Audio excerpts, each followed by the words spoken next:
খেয়ে থাকা, অনেক মুজাহাদা করতে হয় আল্লাহকে পাওয়ার জন্য। এই যত প্রকার কষ্ট আছে, না খেয়ে থাকা, জিহাদে যাবে না খেয়ে থাকতে হয়, অনেক ইবাদতের ক্ষেত্রে না খেয়ে থাকার প্রয়োজন আছে। তো আল্লাহ সুবহানাহু ওয়া তাআলা যাতে করে মানুষ না খেয়ে কষ্ট করে আল্লাহকে পায় এমন একটা ইবাদত দিয়েছেন, তার নাম হলো রোজা। এই পাঁচটা স্তম্ভের মধ্যে আল্লাহ রাব্বুল আলামিন পাঁচটা জিনিস নিয়ে এসেছেন। আমরা ধারাবাহিকভাবে রোজার সময় আমরা রোজা সম্পর্কে আলোচনা করি, নামাজের আলোচনা করা বছর ধরে আমরা করি, আমরা যাকাতের আলোচনা, রমজান মাসের অনেক আলোচনা আমরা শুনেছি, রোজার আলোচনা আমরা শুনেছি। আমাদের সামনে যে গুরুত্বপূর্ণ ইবাদত আমাদের সামনে আসতেছে, এটা হলো হজ। এই হজ সম্পর্কে আপনাদের সাথে আমি সূরা আলে ইমরান থেকে এবং সূরা হজ থেকে আপনাদের সাথে তেলাওয়াত করেছি। সংক্ষিপ্ত আকারে আজকে আমরা জানবো যে কাদের উপর আল্লাহ রাব্বুল আলামিন হজকে ফরজ করেছেন। এই হজ যদি কেউ না করে তাহলে তার শাস্তিটা কি, আর যদি কেউ হজ করে, হজে মাবরুর যদি কেউ নসিব হয়ে যায়, আল্লাহ সুবহানাহু ওয়া তাআলা তার প্রতিদানটা কেমন দিবেন, কি তার প্রতিদান দিবেন। আল্লাহ রাব্বুল আলামিন এই পাঁচটা জিনিসের মধ্যে ইসলামের স্তম্ভ কয়টা বলেছি? পাঁচটা। কি কি বলেন তো, মনে আসছে ভাই? কালেমা, নামাজ, রোজা, হজ, যাকাত, এই পাঁচটা না? খেয়াল করেন, এই পাঁচটার মধ্যে আল্লাহ রাব্বুল আলামিন পবিত্র কোরআনের মধ্যে সূরা আছে 114টা। কয়টা সূরা?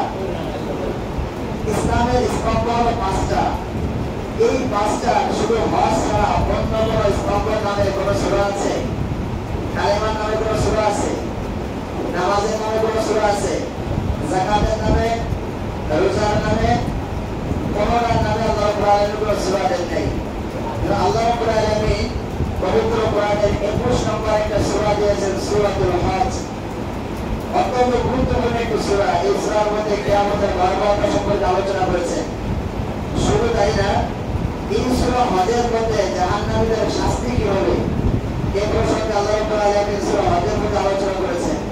সূরা হজে যখন 21 থেকে 22, 23, 24 নম্বর আয়াত যদি কেউ পড়ে, আমার মনে হয় এর অর্থ দিকে যদি কেউ একটু খেয়াল করে তার জীবন পরিবর্তন এসে যাবে। আল্লাহ সুবহানাহু ওয়া তাআলা এমন আযাবের কথা এই সূরা হজের মধ্যে আলোচনা করেছেন। আল্লাহ পাক বলেন, ফাল্লাযীনা কাফারু কুত্তিআত লাহুম সিয়াবুম মিন নার ইউসাব্বু মিন ফাওকি রুউসিহিমুল হামীম ইউসহারু বিহি মা ফী বুতুনিহিম ওয়াল জুলুদ ওয়া লাহুম মাকামিউ মিন হাদীদ। এই আলোচনা করে এরপর হজের আলোচনা চলে যাব। আল্লাহ রাব্বুল আলামিন এই সূরা হজের মধ্যে আলোচনা করেছেন জাহান্নামীদের, যারা দুনিয়ায় থাকবে, যারা নামাজ, রোজা, হজ, যাকাত ইত্যাদি ইবাদতগুলো করবে না, তাদের শাস্তিটা কেমন হবে। আল্লাহ পাক বলেন, কুত্তিআত লাহুম সিয়াবুম মিন নার। এই অপরাধীদেরকে আল্লাহ পাক যে শাস্তি দিবেন, শাস্তি বেশি করে পাবে এমন, তাদের জন্য যে পোশাকটা আল্লাহ পাক বানিয়েছেন, এই পোশাকটা আগুনের তৈরি। কিসের তৈরি? কুত্তিআত লাহুম সিয়াবুম মিন নার, আগুনের তৈরি পোশাক তাদের জন্য রয়েছে। সূর্য আমাদের থেকে কত হয়ে আছে? 42-43 ডিগ্রি। আমাদের অবস্থা এমন, এখানে 5 মিনিট দাঁড়াতে পারি না, মসজিদের মধ্যে আমরা নামাজ পড়তে পারি না। এই ফ্লোরগুলো এমন গরম হয়ে যায়, মাথায় দেওয়ার সাথে সাথে মনে হয় কপালটা পড়ে যাচ্ছে, এমন না? তো আল্লাহর যে বান্দারা আল্লাহর ইবাদত করতে ঠিক মতো করবে না, আল্লাহ পাক নিজেই তার কালামের মধ্যে ইরশাদ করেছেন, কুত্তিআত লাহুম সিয়াবুম মিন নার। এই অপরাধীদের জন্য শাস্তি দেওয়ার জন্য আল্লাহ পাক রব্বুল আলামিন প্রস্তুত করে রেখেছেন আগুনের পোশাক। একটা এই যে হিউম্যান বডি দেখতেছেন, ফুল স্ট্রাকচার যদি আগুনের পোশাক পুরাটা পরিধান করে দেওয়া হয়, অবস্থাটা কেমন হবে? কুত্তিআত লাহুম সিয়াবুম মিন নার। শুধু তাই নয়, ইউসাব্বু মিন ফাওকি রুউসিহিমুল হামীম। একদম পুরো শরীরটাই আগুনের পোশাক, এরপরে মাথার উপরে ফুটন্ত গরম পানি ঢেলে দেওয়া হবে। যখন পোশাকটা আগুনের তৈরি, মাথার উপর দিয়ে যখন ফুটন্ত গরম পানি ঢেলে দেওয়া হবে, আল্লাহ পাক বলেন, ইউসহারু বিহি মা ফী বুতুনিহিম ওয়াল জুলুদ। এই তাপে উপরে ফুটন্ত পানি আর আগুনের পোশাক, এটা পানি ঢালার সাথে সাথে আমাদের পেটের ভিতরে যা কিছু আছে এবং এই চামড়াগুলি সব বসে বসে নিচে পড়ে যাবে। আল্লাহ পাক বলেন, ওয়া লাহুম মাকামিউ মিন হাদীদ। তাদের জন্য রয়েছে লোহার হাতুড়ি। এই হাতুড়িটাকে কি হবে? কুল্লামা আরাদু আন ইয়াখরুজু মিনহা মিন বাতিন উঈদু ফিহা। যখন এই অপরাধীদেরকে শাস্তি দেওয়ার জন্য আল্লাহ পাক রব্বুল আলামিন আরেকটা জিনিস তৈরি করবেন, ফিতনাতুল খবাল বলা হয়।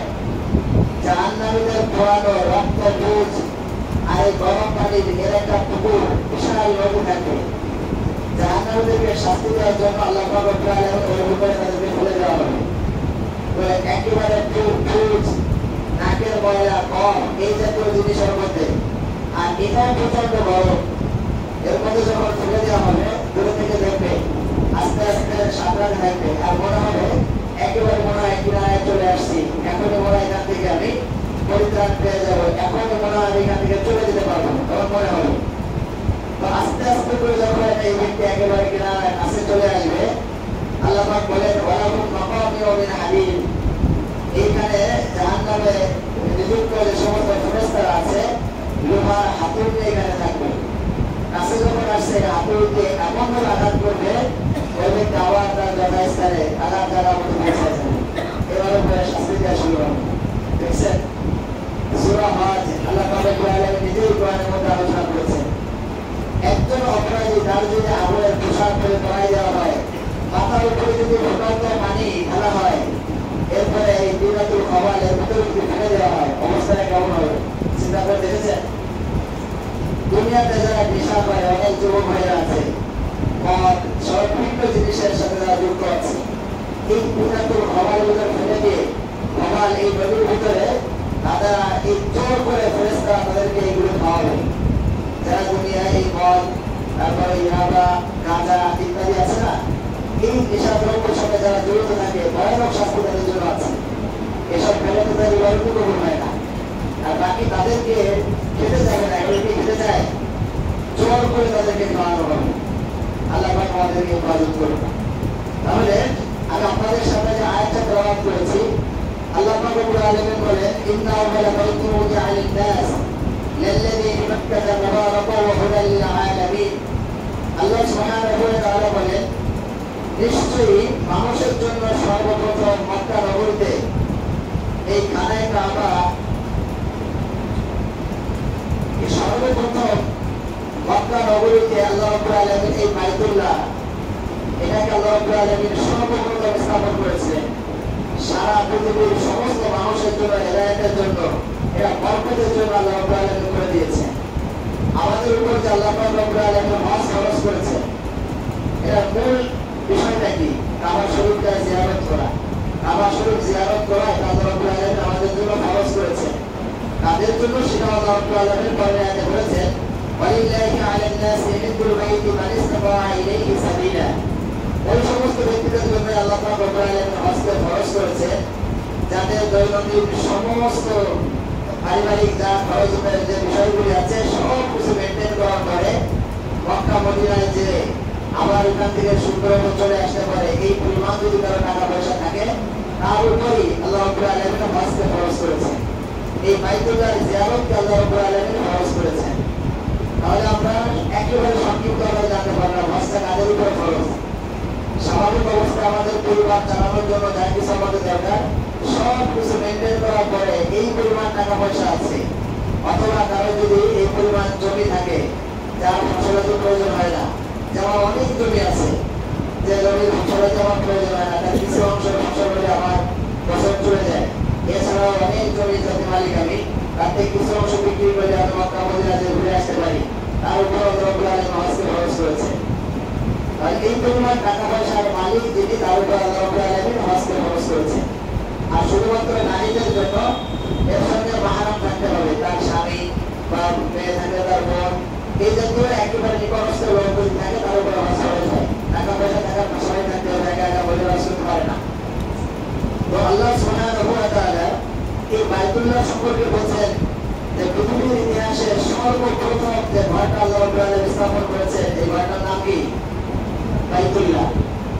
এই আয়াতের ব্যাখ্যায় মুফাসসিরিন ইকরাম আলোচনা করেছেন আল্লাহ রাব্বুল আলামিন এই আসমান জমিন, এই পৃথিবী সৃষ্টির প্রায় 2000 বছর আগে আল্লাহ রাব্বুল আলামিন এটাকে পরিকল্পনা করে রেখেছিলেন। এই পৃথিবীতে মানুষ আসার প্রায় 2000 বছর পূর্বেই আল্লাহ সুবহানাহু ওয়া তাআলা এই বাইতুল্লাহর মূল ফাউন্ডেশনটা আল্লাহ রাব্বুল আলামিন তৈরি করেছিলেন। তাহলে পৃথিবীর ইতিহাসে সর্বপ্রথম যে ঘরটা নির্মাণ হয়েছিল ঘরটাই হলো আল্লাহ ইবাদতের ঘর। কিসের ঘর? আমরা তো এখন যে সমস্ত বাড়িটাই বা ঘরটা আমাদের বসবাসের জন্য, আল্লাহ রাব্বুল আলামিন পৃথিবীতে সর্বপ্রথম যে ঘরটা নির্মাণ করেছেন, ওই ঘরটা কি জন্য করেছেন? ইবাদতের জন্য। সেটা হলো খানায়ে কাবা। আল্লাহ রাব্বুল আলামিন নির্মাণ করেছেন। এটা প্রথম আল্লাহ রাব্বুল আলামিন ফেরেশতা দিয়ে করেছেন। পরবর্তীতে যখন হযরত আদম আলাইহিস সালাম দুনিয়াতে এসেছেন, তিনিও কিছু কাজ করেছেন। অনেক পয়গম্বর আলাইহিস সালাম খানায়ে কাবার কাজে তারা শরীক ছিলেন। বিশেষ করে এখন আমরা যেটা দেখতে পাই বাইতুল্লাহ, এর যে এখন বর্তমান যে স্ট্রাকচার যেটা আছে, এর মূল স্ট্রাকচারটা হযরত ইব্রাহিম আলাইহিস সালাম তিনি যেভাবে নির্মাণ করেছিলেন সেটা সেভাবেই আছে। পরবর্তীতে অনেক যেটা সংস্কার হয়েছে, এখনো যারা সৌদি আরবে বাচ্চা আছে কিছুটা বলে বিভিন্ন সময়, কিন্তু মূল যে ভিতটা যেখানে যে অবস্থা আছে, মূল যে নকশাটা ইব্রাহিম আলাইহিস সালাম এবং তার ছেলে হযরত ইসমাঈল আলাইহিস সালাম তারা যেভাবে করেছেন, এটা এখনো পর্যন্ত সেভাবেই আছে। আল্লাহ সুবহানাহু ওয়া তাআলা হযরত ইব্রাহিম আলাইহিস সালামকে 30টা পরীক্ষা নিয়েছেন। এটা সূরা বাকারার মধ্যে এসেছে, ওয়াইদ বিতালা ইব্রাহিম রাব্বুহু বিকালিমাতি। আল্লাহ সুবহানাহু ওয়া তাআলা হযরত ইব্রাহিম আলাইহিস সালামকে অনেকগুলো পরীক্ষা নেন। ফাআতাতাহুন্না, আল্লাহ পাক নিজেই বলছেন হযরত ইব্রাহিম প্রত্যেকটা পরীক্ষায় তিনি সফলতার সাথে প্রত্যেকটা পরীক্ষায় তিনি পাস করে যান। সুবহানাল্লাহ।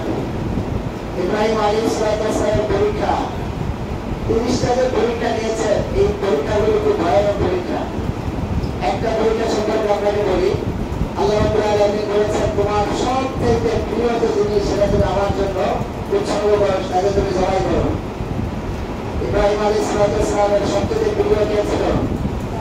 তার ছেলে হযরত ইসমাঈল আলাইহিস সালাম। একটু খেয়াল করেন, নিজের সন্তান বড় সন্তানকে নিজে ছুরি দিয়ে জবাই করে দিল প্রস্তুত হয়েছে। তিনি তো জানতেন না যে আমার সন্তান জবাই না হয়ে একটা দুর্বা জবাই হয়ে যাবে।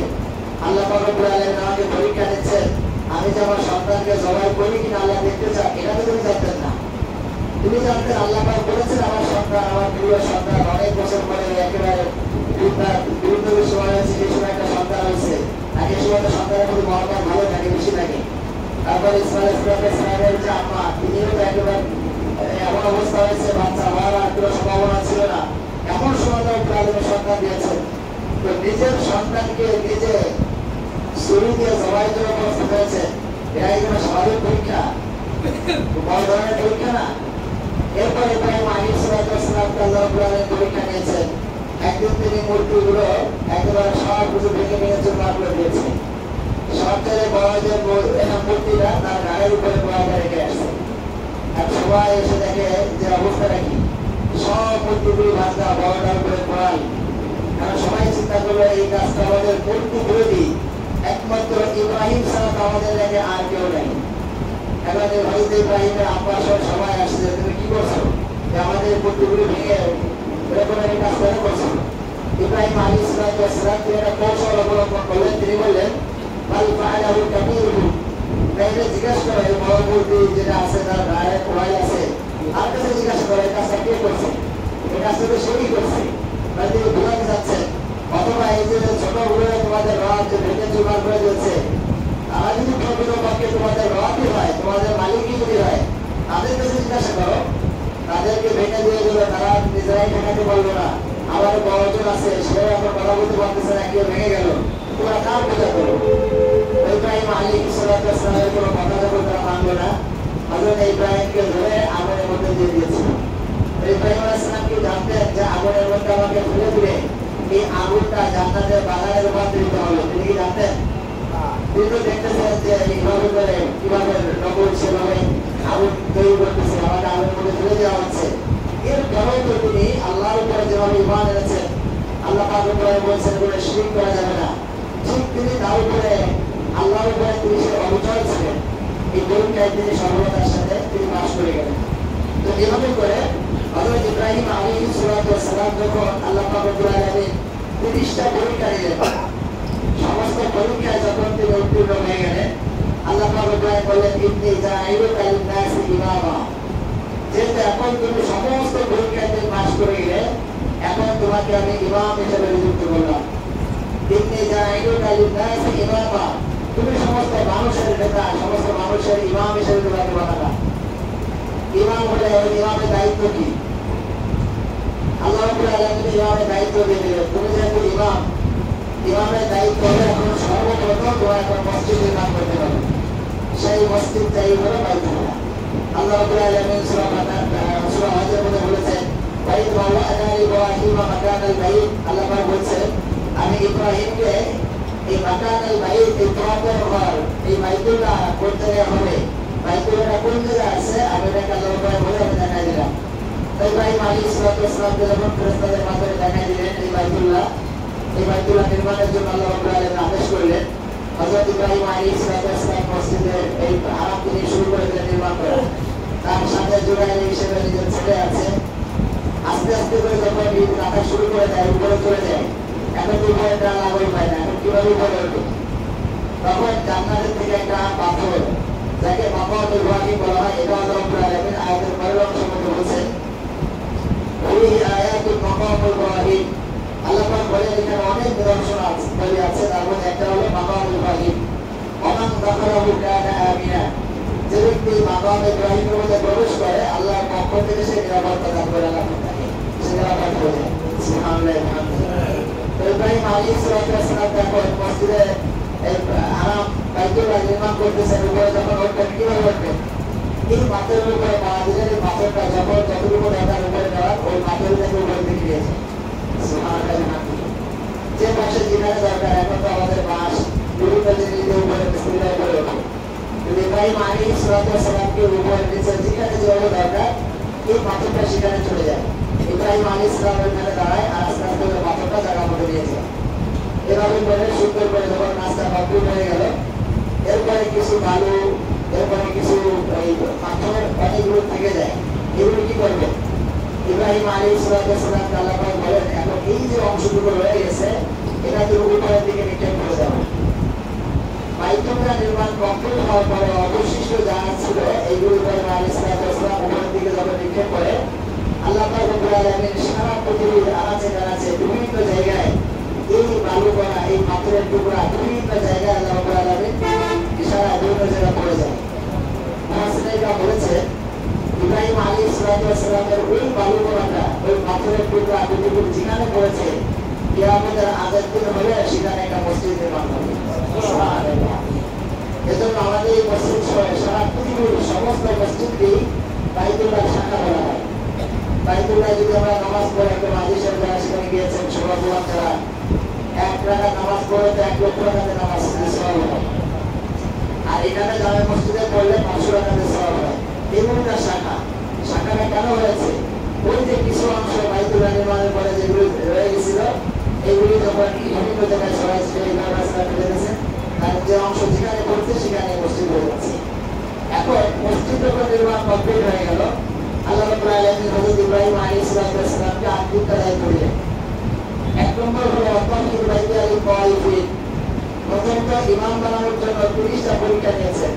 ইমাম যে কোনো মানুষ হতে পারে না, ইমাম হওয়ার জন্য অনেক পূর্ব শর্ত আছে।